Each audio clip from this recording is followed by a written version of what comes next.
In today's video, we're trying a spy movie trick to see if we can make an impression of a key in clay and then make our own copy based on that impression.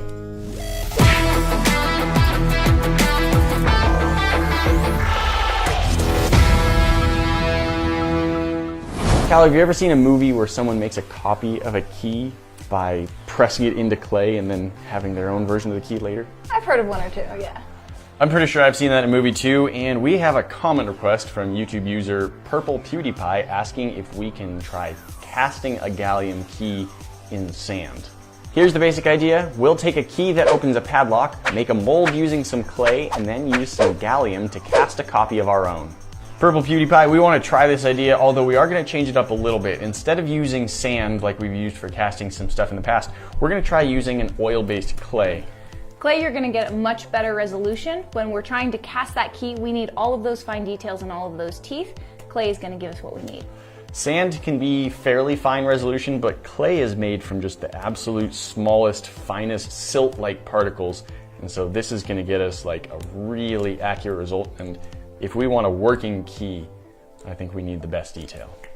We've got a treasure chest. It has a lock on it, and we have a key, so I mean, we can already get inside. But the point is, we want to see what would happen if, like in movies, you only have a couple of seconds, maybe you manage to pick someone's pocket or something. You have their keychain, you have that key for just a minute. Just how long do you need to have their key before you can take an impression of it and then make your own copy later?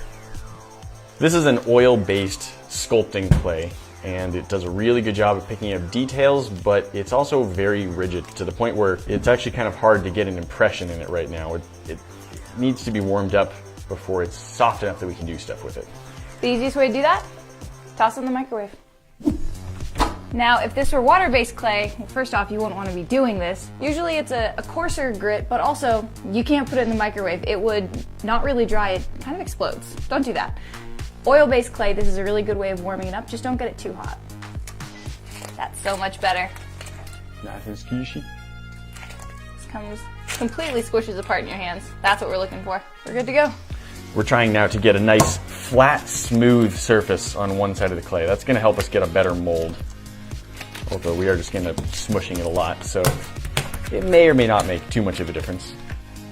Once we've got the key cast, we're going to need a way to fill it, and with some kinds of metal you can just pour it in, but a key doesn't leave a lot of space, so we're probably going to want something that can force the metal down into the mold. And my thought is that we can use this little plastic dosing syringe. It will suck up the liquid gallium, so I think we first need to take our little syringe here and mold a spot for it into the clay, and then we'll line up the key. We're going to be pressing these two pieces of clay together, but if we normally just take two pieces of clay and press them together, it sort of just becomes one piece of clay. It doesn't like to come back apart. Really easy way to separate that is just using some baby powder. We'll sprinkle it over the surface of the clay, then when we press our pieces back together, we can pull them apart very easily.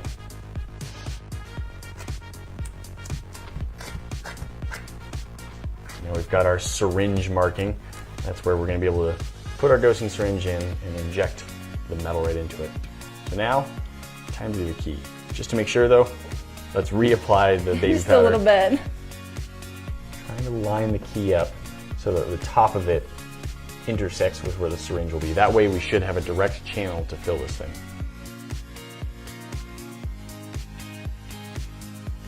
It's pretty well lined up, and now go for it. Just smush it. But you don't want it to slip at all. Right. In fact, if we want to stop the slipping a little bit, we can just take some of the edges and pinch them together a little bit.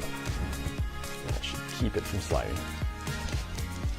All right, so we've got this as pressed and as well formed as we can without it slipping anywhere.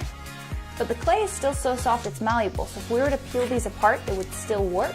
So what we want to do is we want to make this clay just as hard as it was before. Best way to do that, bucket of ice water. Should cool down pretty quick, actually. Scalpel. Let's see what we got.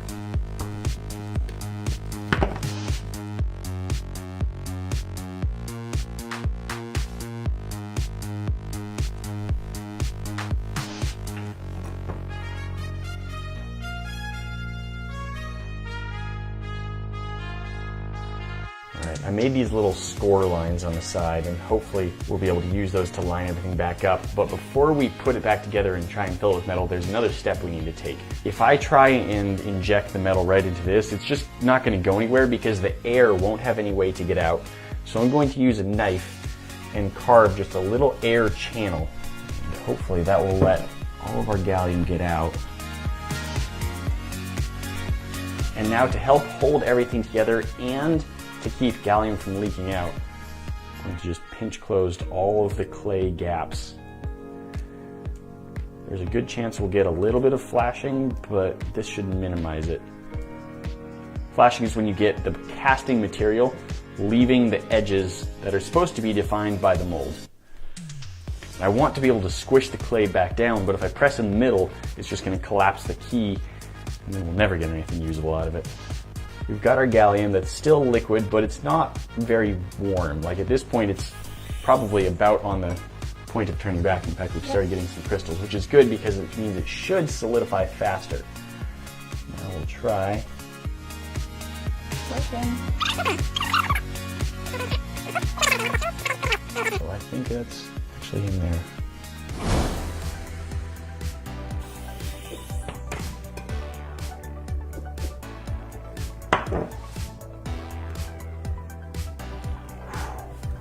There's definitely a key shape. It does look mostly like a key. We did get some flashing. This right here is what I was talking about. That's flashing. It's when it just expands beyond where it's supposed to. But I think we might be able to get that to work.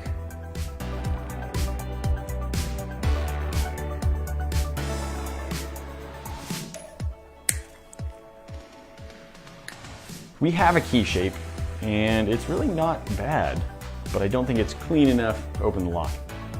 Yeah, there's little bits of flashing and just parts sticking out, and I think if we just clean it up with file a little bit, we'll get a usable result.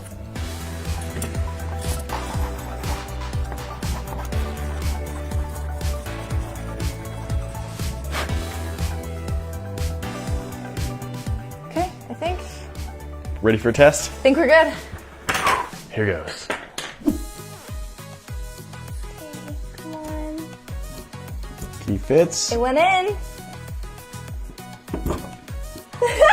Lock is popped. With a gallium key. That is nuts. It twisted. It did, it actually bent. The key is just very slightly corkscrewed.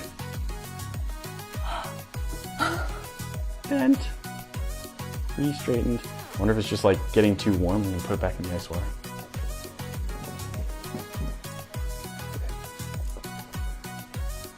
Oh no. You can do it, you can do it. Oh. Oh. Oh my gosh. It is done for, but we did it. We got a few openings with this key, but I think it has had it. So can you cast a key out of gallium? You can cast a key out of gallium. Making the mold of it, if you had clay, you could smush the key into the mold really quick. You need some baby powder too to keep it from getting ruined. But we also found that it helped a lot to just throw it in the ice water, so as you're peeling it apart, it didn't completely deform. 2 or 3 minutes tops. I mean, that's maybe longer than you would ideally want if you were a spy stealing a key from someone, but Still works. it works. We didn't want to try that with a car, because if this broke off in a car's ignition, it's kind of a bigger problem. If it breaks off inside the master lock, not the end of the world. Probably can just melt it right out.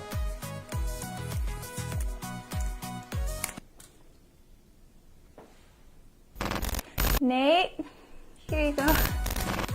I made that for you. The key is still in the lock. It's mostly still in the lock. Okay, but what was in the treasure chest?